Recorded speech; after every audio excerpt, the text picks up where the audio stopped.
Good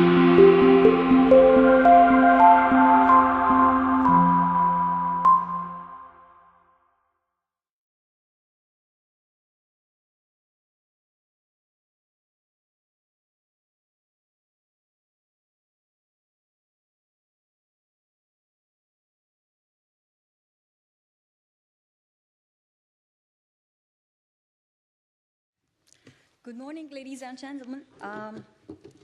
First of all, I'm honored to be here, and I would like to thank IITSS for their hospitality and for this nice symposium. I will be talking about the changes in traffic safety policies and regulations in Turkey from 1950 to 2010. As you see from this table, road traffic accidents are currently the 9th leading cause of death around the world, and the World Health Organization predicts that they will rise to become the 5th leading cause of death by the year 2030. And let's take a look at some comparison. Here, Turkey, with 5.9 fatalities per 100,000 population, may look like one of the safest countries, but Turkey has the lowest vehicle ownership ratio, and with 43.4 fatalities per billion vehicle kilometers, by far has the highest death ratio.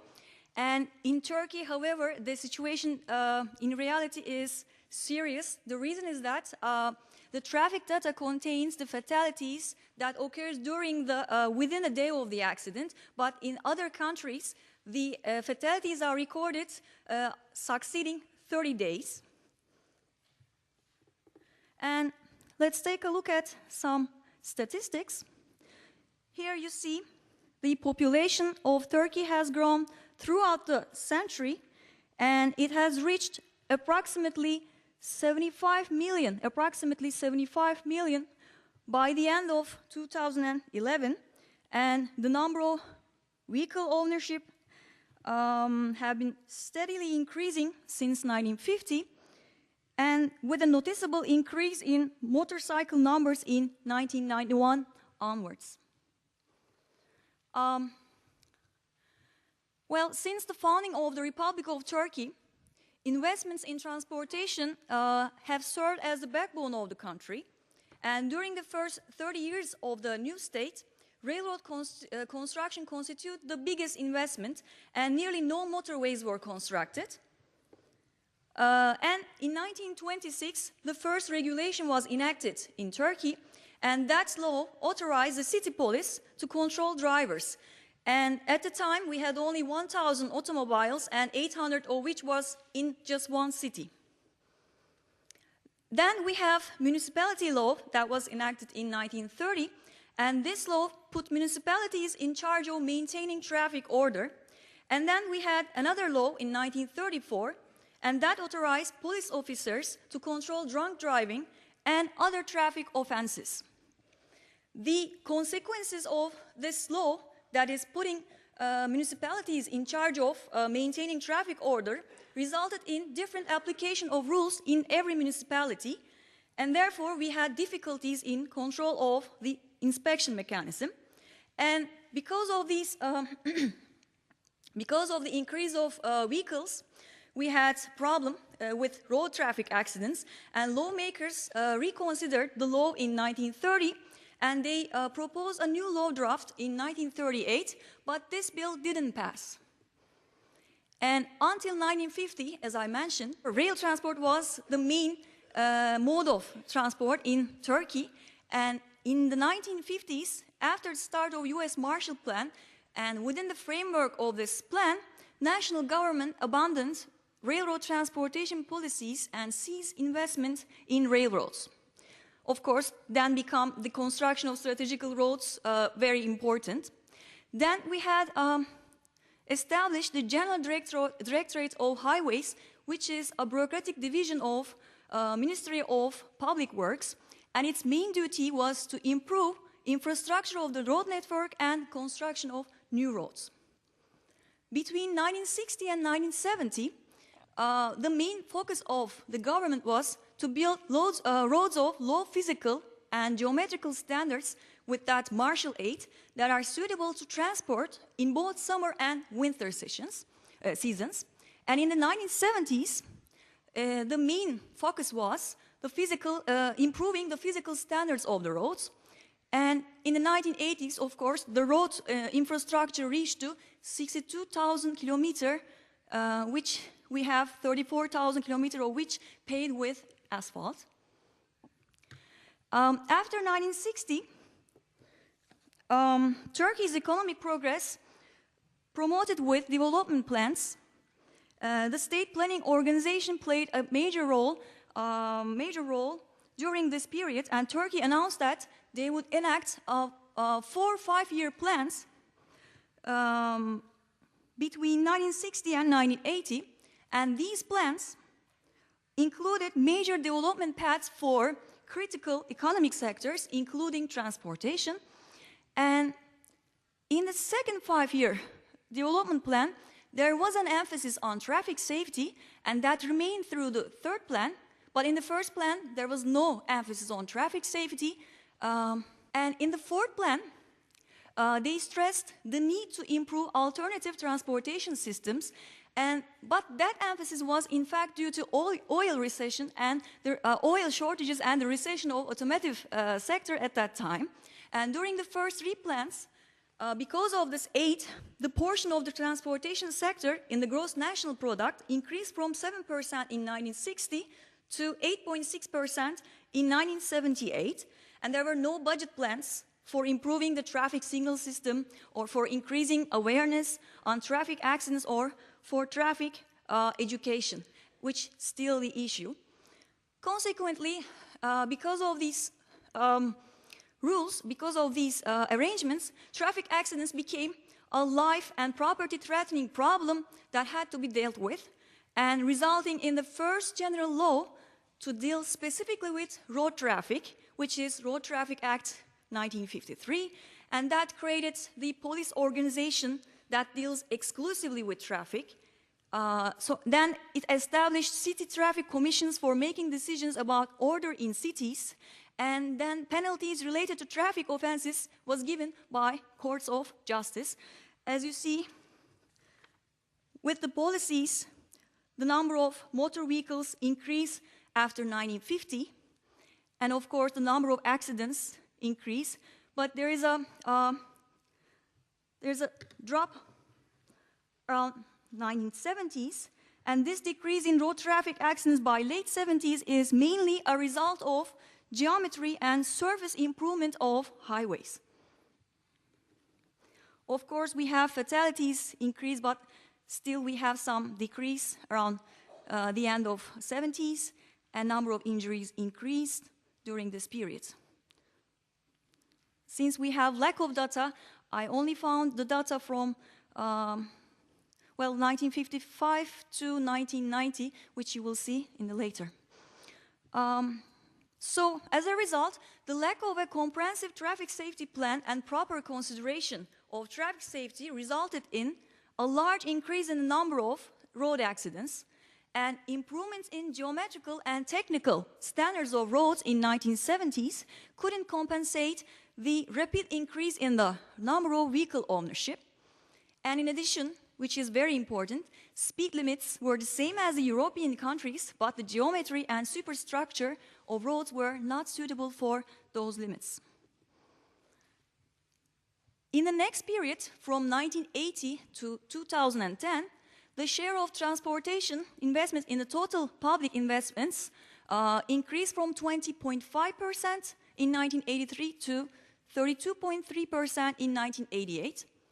And during this period, Turkey put together a plan, transportation master plan for the years 1983 and 1993. And the main emphasis was given in this master plan to the improvement of life and property safety in transportation. And they targeted a decrease in freight and passenger transportation ratio on roads. Here in this table, the first table shows us the targets, the values of maritime, railroad, air transport for passenger and freight in 1980 and the targeted values in 1993. So as you see, road share of freight transportation is targeted to be 36%, but in reality, at the end of this period, it was realized that this master plan was not implemented properly because it increased to 94.6 in 1999. And also with regards to city roads, to decrease the traffic loads on roads, subway projects were implemented in big cities such as Ankara and Istanbul. The consequences of having an insufficient public transportation system pushed people to buy private vehicles to travel, and this resulted in a rapid increase in the number of car ownership and in traffic volumes on the city roads. And finally, the current traffic law in Turkey was enacted in 1983. With this law, there were some improvements in the Road Traffic Act, the previous one, where we had redetermination of authorities, duties and responsibilities of relevant organizations related to the evaluation of traffic rules, human errors, vehicles and roads, establishment of traffic schools to educate driver candidates, and determining penalty points for every traffic crimes. For instance, if a driver exceeds 100 penalty points, then his driver license is suspended for 2 months. And also we have some arrangements in this road traffic law. It is stated that in the road traffic law and Road Traffic Act that drunk driving is to be regarded as a traffic offense. And also there are some rules for space cautions. And next, unless special arrangements are stated, the speed limits on the state and province roads is 19 km per hour, and on freeways and in residential areas, the speed limits are 120 km per hour and 50 km per hour, respectively. And we have also, according to the Road Traffic Act, certain drivers and passengers must use some security systems on the roads. Okay, so you see the result of these policies during this period from 1980 to 2010.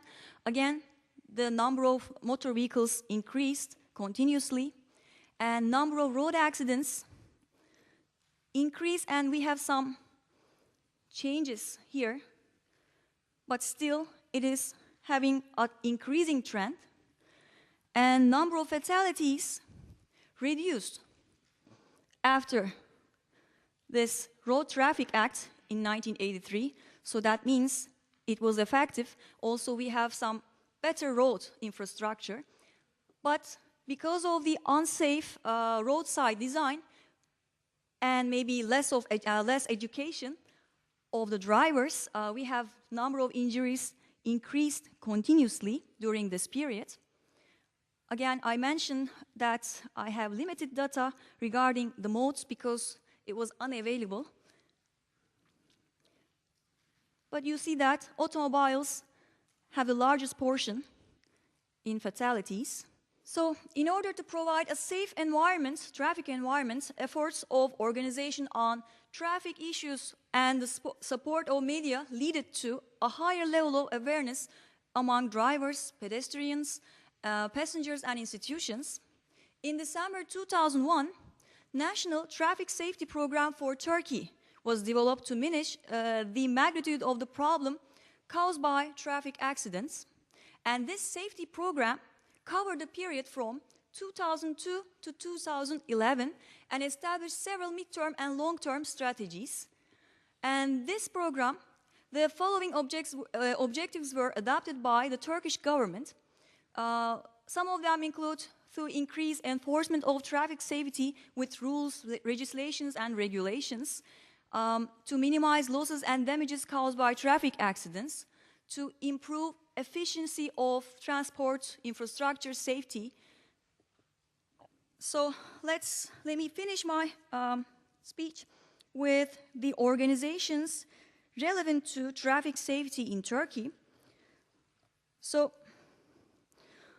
although different ministries and organizations share the responsibilities in the present situation, the main actors include the General Directorate of Security under the Ministry of Internal Affairs, the General Directorate of Highways under the Ministry of Public Works, which I mentioned, and 81 municipalities. By the way, in Turkey we have 81 cities, therefore we have 81 municipalities. And the coordination between the ministries is provided by traffic safety councils. So these are the ministries that are relevant to traffic safety in Turkey. And they have special meetings through these councils. General Directorate of Security is responsible for law enforcement, registration of vehicles, and issuing driving licenses, taking necessary actions after traffic accidents in order to secure a safe area for other road users, as well as reporting accidents, and so on. And the second actor in traffic safety is General Directorate of Highways, which I mentioned at the beginning of my speech. It is responsible for physical arrangements and signing for a safe road transportation, decisions on the standard of signs, roadside facilities, and so on. So as a result, we can conclude that in the last years, there's a decline observed in traffic accident trends. However, traffic accidents still remain as one of the most primary problems in Turkey. And while the number of fatalities decreased, the number of injuries kept rising in the past years. And I believe this is due to lack of education and bad road side design. And it seems that there is still a big potential for improving road safety in Turkey. Thank you.